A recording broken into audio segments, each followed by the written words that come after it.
Hello प्यारे बच्चों, स्वागत है आप सभी का अपने YouTube चैनल में। हम 11th केमिस्ट्री का चैप्टर नंबर 1 रसायन विज्ञान की कुछ मूल अवधारणाओं के बारे में पढ़ रहे हैं और आज हम इस वीडियो में परमाणु द्रव्यमान व आणविक द्रव्यमान के बारे में पढ़ेंगे। तो सबसे पहले हम ले रहे हैं परमाणु द्रव्यमान या परमाणु भार। इसको परमाणविक द्रव्यमान भी बोलते हैं। देखो, परमाणु अत्यंत सूक्ष्म कण है, इसीलिए 19वीं सदी तक ऐसी कोई विशेष तकनीक विकास में नहीं आई थी कि हम इस छोटे से परमाणु का द्रव्यमान सीधे ज्ञात कर सके। वर्तमान में ऐसी तकनीकें हैं, इसीलिए उस समय परमाणु का परमाणु द्रव्यमान किसी अन्य परमाणु को मानक मानकर ज्ञात किया गया। जैसे किसी एक परमाणु को मानक परमाणु मान लिया, जैसे पहले माना गया हाइड्रोजन को, तो हाइड्रोजन के सापेक्ष बाकी अन्य परमाणुओं का परमाणु भार ज्ञात किया गया। उसके बाद ऑक्सीजन को मानक माना गया और वर्तमान में सभी ने एक सहमति से कार्बन 12 को मानक माना गया। अर्थात कार्बन 12 को मानक परमाणु मानकर इसके सापेक्ष अन्य सभी परमाणुओं का परमाणु द्रव्यमान ज्ञात किया गया। इसीलिए परमाणु के परमाणु भार को हम सापेक्षिक परमाणु द्रव्यमान कहते हैं। तो माने किसको माना गया? पहले माना गया हाइड्रोजन को, फिर माना गया ऑक्सीजन को और वर्तमान में सभी ने एक सहमति से कार्बन 12 को मानक माना है। तो परमाणु द्रव्यमान, परमाणु द्रव्यमान या परमाणु भार की डेफिनेशन क्या होगी? किसी तत्व का एक परमाणु हाइड्रोजन के एक भाग से, ऑक्सीजन के 1/16 भाग से या कार्बन के 1/12 भाग से जितना गुना भारी है वह उसका परमाणु द्रव्यमान कहलाता है। तो वर्तमान में कार्बन 12 को लेकर चलते हैं, तो कार्बन 12 की बात करते हैं। किसी तत्व का एक परमाणु कार्बन 12 क्या है? कार्बन का समस्थानिक, क्योंकि कार्बन के 3 समस्थानिक है, कार्बन 12, कार्बन 13, कार्बन 16, कार्बन 12 ले लो। तो किसी तत्व का एक परमाणु कार्बन 12 के 1/12 भाग से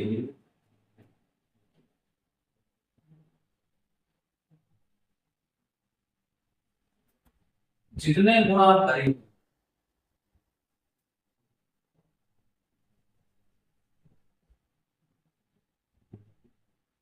वह उसका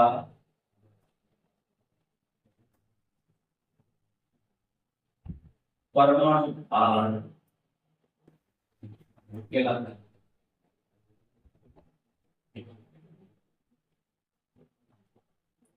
देखो, जो सापेक्षिक परमाणु द्रव्यमान है, परमाणु भार है, वो ज्ञात किया गया AMU में। और AMU का मतलब है, ए का मतलब है एटॉमिक, एम का मतलब है मास और अगले यू का मतलब है यूनिट, यानी परमाणु या परमाणुक डिग्री।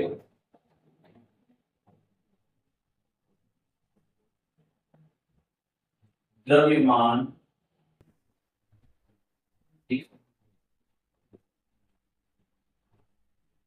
तो किसी तत्व का एक परमाणु कार्बन के 1/12 भाग से जितना गुना भारी है वही उसका क्या कहलाता है? परमाणु भार। अब देखो, ये जो AMU है, एटॉमिक मास यूनिट, ये क्या होता है इसकी बात करते हैं। एटॉमिक मास यूनिट का मतलब है कार्बन 12 के एक परमाणु का 1/12 भार है। जो कार्बन 12 समस्थानिक है, कार्बन 12 के एक परमाणु का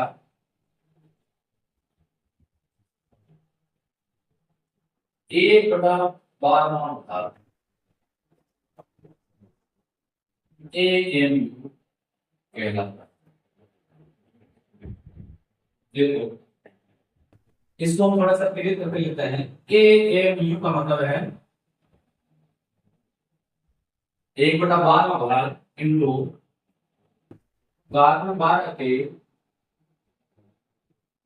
एक परमाणु का द्रव्यमान।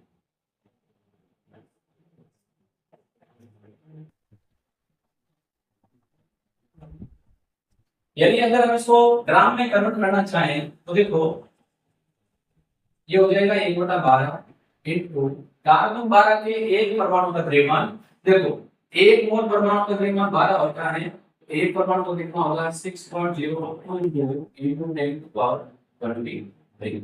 इसको जब हम सोल्व करेंगे 12 से 12 कट जाएगा, भाग देंगे तो अपना आएगा 1.67 into 10⁻24। एक एमयू का मतलब होता है 1.67 into 10⁻24 ग्राम।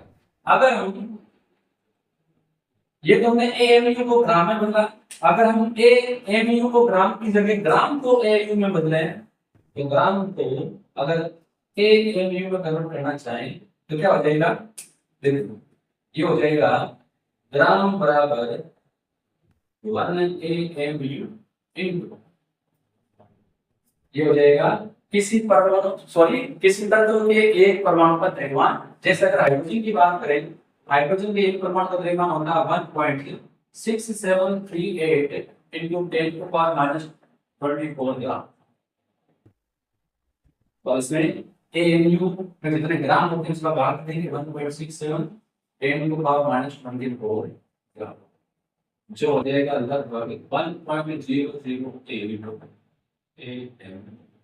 तो ये क्या है, हाइड्रोजन का परमाणु द्रव्यमान।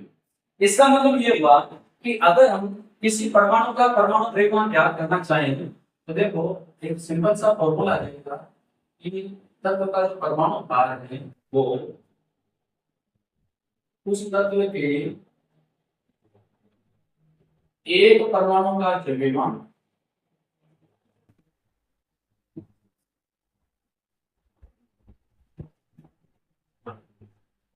बटा 1/12 इंटू कार्बन 12 के एक परमाणु का द्रव्यमान।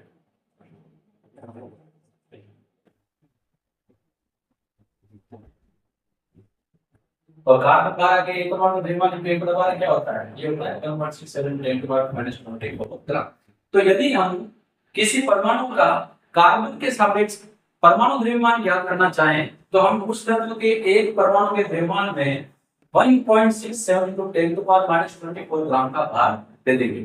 जैसे हाइड्रोजन से ज्ञात करना है तो हाइड्रोजन के एक परमाणु का द्रव्यमान होता है 1.6738 10⁻⁻24 ग्राम। और इससे हमें क्या मिल गया, हाइड्रोजन का जो परमाणु द्रव्यमान है किसको प्राप्त हो गया, एएमयू। अब देखो यहाँ पर एक वर्ड और आता है ग्राम परमाणु द्रव्यमान या ग्राम परमाणु। किसी परमाणु का ग्राम में व्यक्त भार ग्राम परमाणु भार कहलाता है।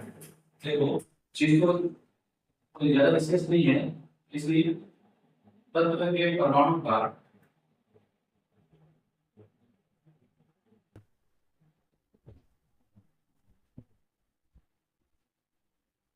ग्राम में व्यक्त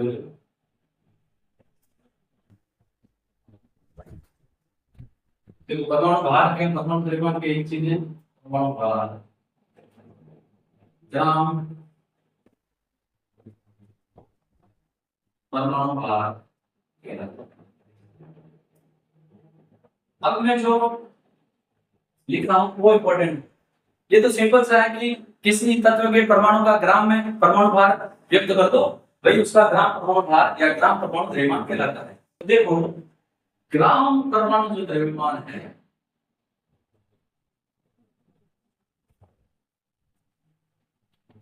ग्राम परमाणु द्रव्यमान का मतलब है 1 ग्राम परमाणु का द्रव्यमान। यदि 1 मोल परमाणु का द्रव्यमान। और आगे करना चाहें एक में कितने परमाणु होते हैं? परमाणु का द्रव्यमान यानी 6.02 10⁻23 अवगात संख्या कितने? जो अवगात संख्या है उसके बराबर होती है कितने परमाणु का। बहुत ही इंपॉर्टेंट चीज है कि यदि हमने ग्राम परमाणु द्रव्यमान ले लिया तो वो हो गया 1 मोल परमाणु का द्रव्यमान। तो ग्राम परमाणु द्रव्यमान यानी 1 ग्राम परमाणु का द्रव्यमान यानी 1 मोल परमाणु का द्रव्यमान। ये आगे किसके बराबर हो जाएगा? 1 मोल मतलब Na परमाणु और Na के बराबर क्या होता है? Na होती है अवगात संख्या और अवगात संख्या का मान होता है 6.022 into 10⁻23 परमाणु का द्रव्यमान। ये जो हम 1 ग्राम परमाणु द्रव्यमान कह रहे हैं 1 ग्राम कह रहे हैं 1 ग्राम मतलब कितना हो गया? कितने परमाणु का द्रव्यमान? ये थोड़ा ध्यान रखें। अब कई तत्व ऐसे होते हैं जो एक से अधिक समस्थानिकों के रूप में पाए जाते हैं और समस्थानिकों का परमाणु द्रव्यमान भिन्न भिन्न होता है। इसीलिए समस्थानिकों का औसत परमाणु द्रव्यमान ज्ञात किया जाता है। तो हम ले रहे हैं औसत परमाणु द्रव्यमान ले लो भारत समस्थानिकों के परमाणु द्रव्यमान भिन्न भिन्न होते हैं इसीलिए समस्थानिकों का औसत परमाणु द्रव्यमान लिया जाता है। देखो किसी तत्व के समस्थानिकों का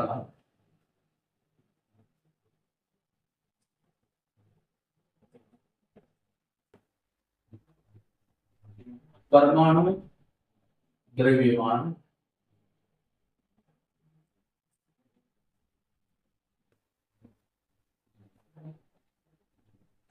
भिन्न भिन्न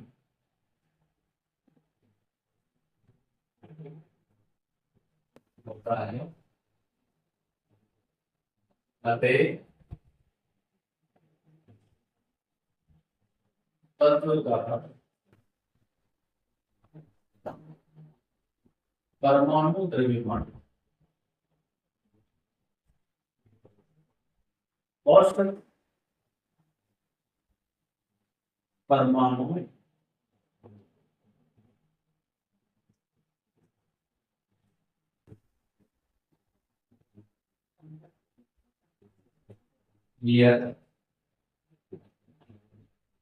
जैसे बात कर रहे हैं क्लोरीन के बारे।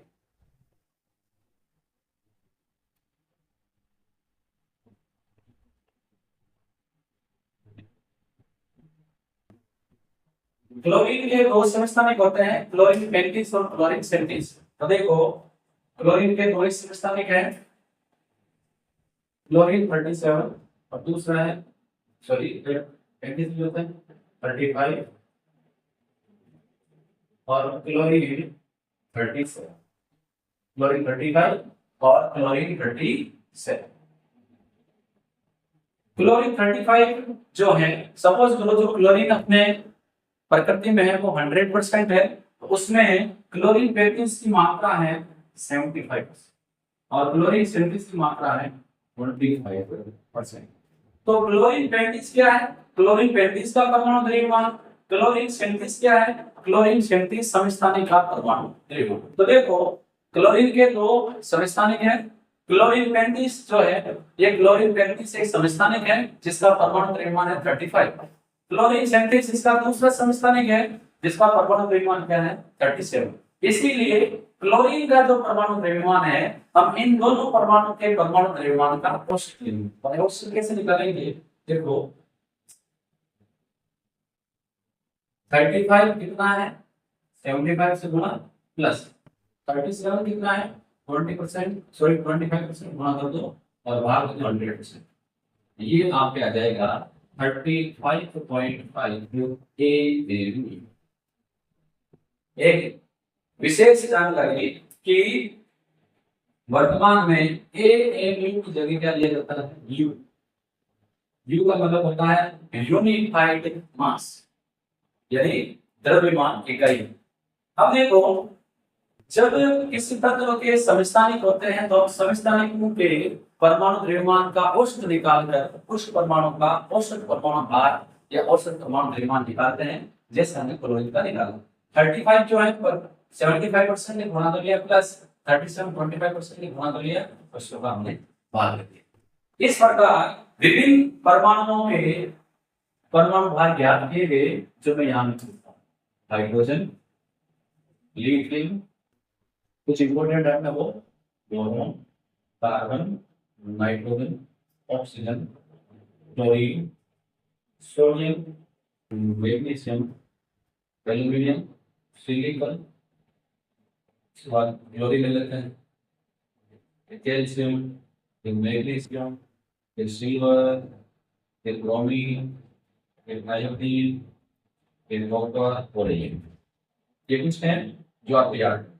सामान्यतः जो परमाणु भार है वो उस तत्व के परमाणु क्रमांक का डबल होता है सामान्यतः। जैसे हाइड्रोजन है, इसका डबल 1 होता है। लिथियम कितने पर है? 3 पर, इसका हो जाएगा 7।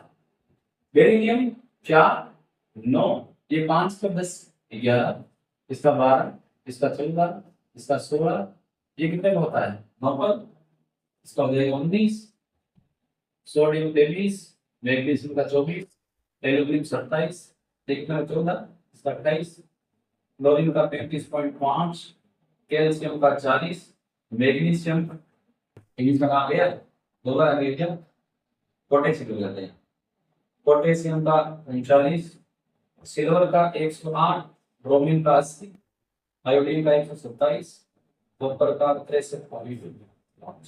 ये कुछ परमाणु द्रव्यमान है जो वे याद होने चाहिए। इसके अलावा भी खूब है, लेकिन ये तो हमें कम से कम याद होने चाहिए। और वैसे जैसे जैसे हम इलेक्ट्रो केमिस्ट्री का प्रोसेस करते जाएंगे, अपने जैसे जैसे यूज जाएगा हमें वो याद होता जाएगा, ज्यादा रटा मारने की आवश्यकता नहीं। तो अभी तक तो हमने परमाणु द्रव्यमान की बात की। एक बार रिकॉल करता हूं, किसी तत्व का एक परमाणु कार्बन 12 के 1/12 भाग से जितना गुना भारी है वह उसका परमाणु द्रव्यमान कहलाता है। परमाणु द्रव्यमान को AMU परमाणु द्रव्यमान इकाई में व्यक्त किया जाता है, और AAMU होता है कार्बन 12 के एक परमाणु का 1/12वां भाग।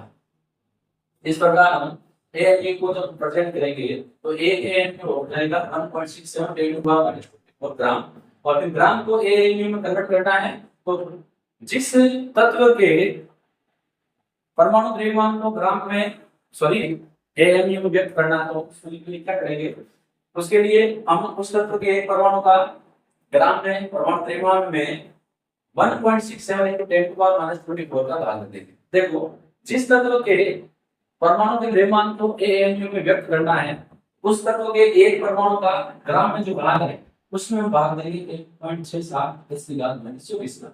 यानी जो परमाणु भार है ओरिजिनली है क्या, तत्व के एक परमाणु का भार बटा 1/12 × कार्बन 12 के एक परमाणु का भार, यानी ये 1/12 × कार्बन 12 के एक परमाणु का द्रव्यमान कितना है 1.6 × 10⁻⁻24। फिर ग्राम परमाणु द्रव्यमान का मतलब है 1 मोल परमाणु का द्रव्यमान। और ऐसे तत्व जिनके समस्थानिक होते हैं उनके परमाणु भार को हम औसत परमाणु भार में प्रदर्शित करते हैं। अब हम इसके बाद देखेंगे आणविक द्रव्यमान या अणु भार, इरेज कहते हैं बोर्ड को।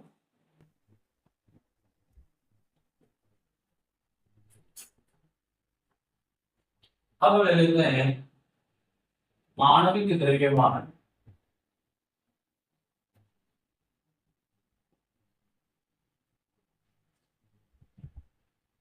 या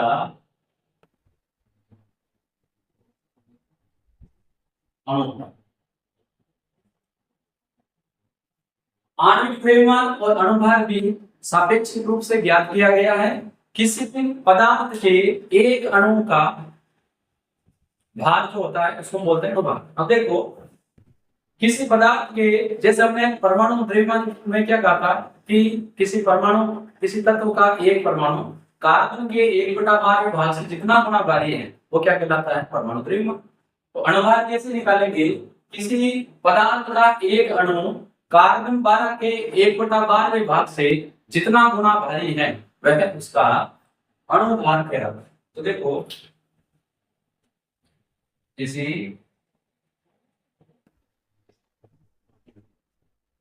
पदार्थ का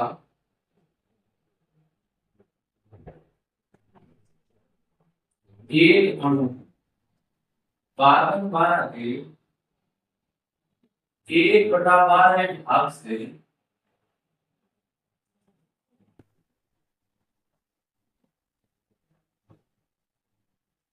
जितने गुणा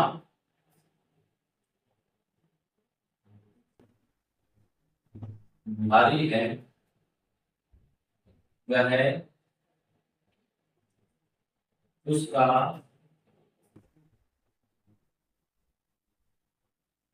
अणुभार या आणविक द्रव्यमान है।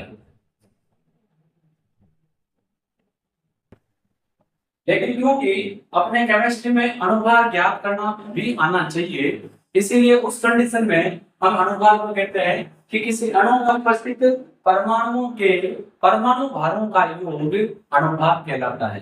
किसी अणु में उपस्थित तत्वों के या किसी अणु में उपस्थित परमाणुओं के परमाणु भारों का योग अणुभार या आणविक द्रव्यमान कहलाता है।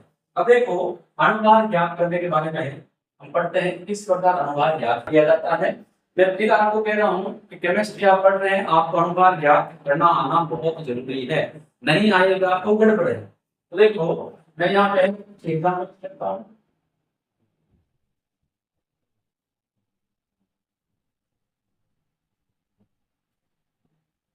फिर इनको एक एक करके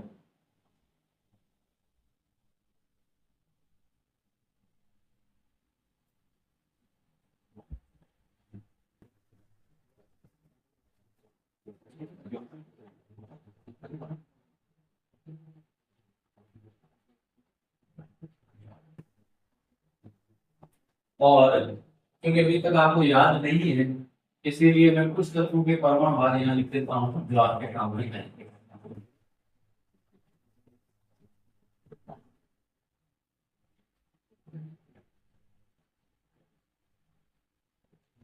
ये आप जैसे जैसे प्रैक्टिस करोगे आपको भी याद हो जाएंगे, लेकिन इसके लिए आपको क्या करनी पड़ेगी, प्रैक्टिस करनी पड़ेगी। फिर कुछ तो लिखते हैं।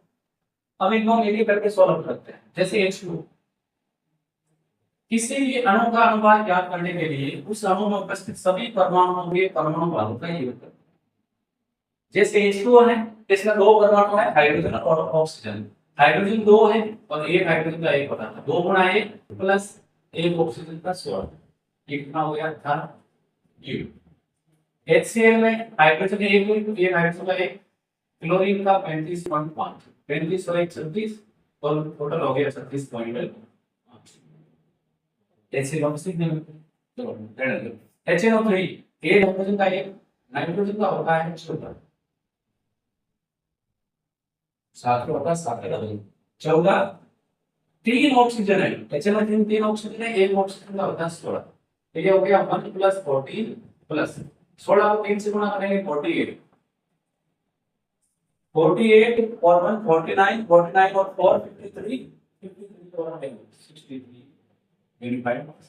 H2SO4 जो है इसमें दो हाइड्रोजन एक का एक प्लस सल्फर 32 प्लस 4 ऑक्सीजन एक का 16 को 4 ये हो गया 2 32, 16 को 4 से गुणा करेंगे 64, 4 और 2 6, 6 और 2 8, 6 और 3 98। इसका हो गया H2SO4 ग्लूकोज 6 कार्बन एक का 12 प्लस 12 हाइड्रोजन एक का एक प्लस 6 ऑक्सीजन एक का 16, कितना हो गया टोटल 12 को 6 से गुणा करेंगे 72, 12 को 1 से गुणा करेंगे 1 और इसको 16 6 से गुणा करेंगे 96, 6 2 8 2 10, 9 1 10, 7 17 1 18 110। ये सरकरा 12 कार्बन एक का 12 प्लस 22 हाइड्रोजन एक का एक प्लस 11 ऑक्सीजन एक का 16, 12 को 12 से गुणा करेंगे 144, 22 का 22 हो जाएगा, 11 को 16 से गुणा करेंगे तो 16 को 10 से गुणा करेंगे 160, 160 और 16 176। ये 6 2 8 8 4 12 2 7 2 9 4 13 1 14 1 2 3 देखो बाकी बचा 1 1 2 1 342। तो इस प्रकार हम किसी भी परमाणु का परमाणु भार ज्ञात कर सकते हैं। आपके लिए ये होमवर्क है कि आप मुझे इसका अनुभाग ज्ञात करके बताएंगे। ये पोटास एवं क्रिटिकल का फॉर्मूला है, इसका अनुभाग कितना होता है आप मुझे ये ज्ञात करके बताएं। इससे रिलेटेड लास्ट देता है शुद्ध द्रव्यमान।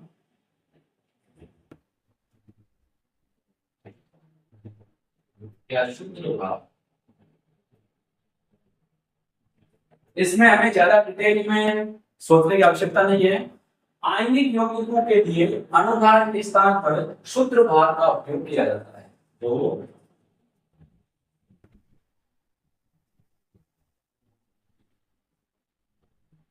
आयनिक यौगिकों के लिए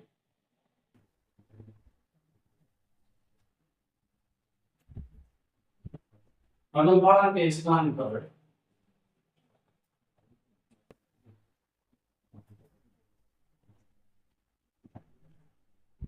शुद्ध भार का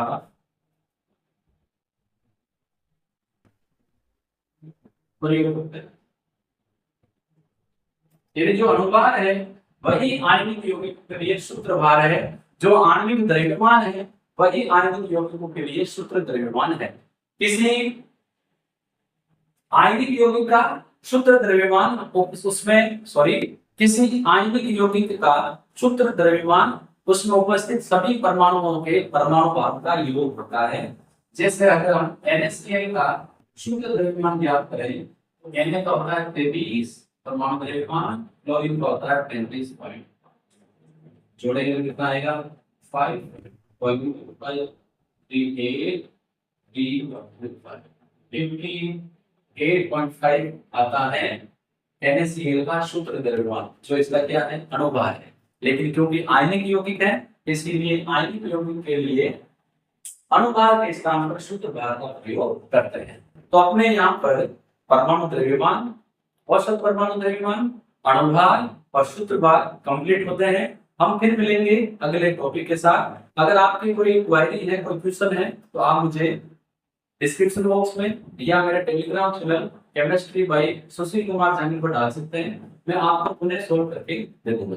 इसके साथ ही जो बच्चे मेरे से जुड़े हुए हैं और जो नहीं जुड़े हुए हैं वो जुड़ जाएं, और जो जुड़े हुए हैं वो डेली कम्युनिटी सेक्शन में जाकर एक प्रश्न सोल्व जरूर करें। डेली का आपको एक प्रश्न वहां मिलेगा। आपको कई बार उसका नोटिफिकेशन भी मिल जाता है, लेकिन नोटिफिकेशन आपको उस कंडीशन में मिलेगा जब आपने मेरा चैनल सब्सक्राइब कर रखा है। इसीलिए चैनल को जल्द ही आप सब्सक्राइब कर लें और हमसे जुड़ जाएं। हम फिर मिलेंगे। धन्यवाद।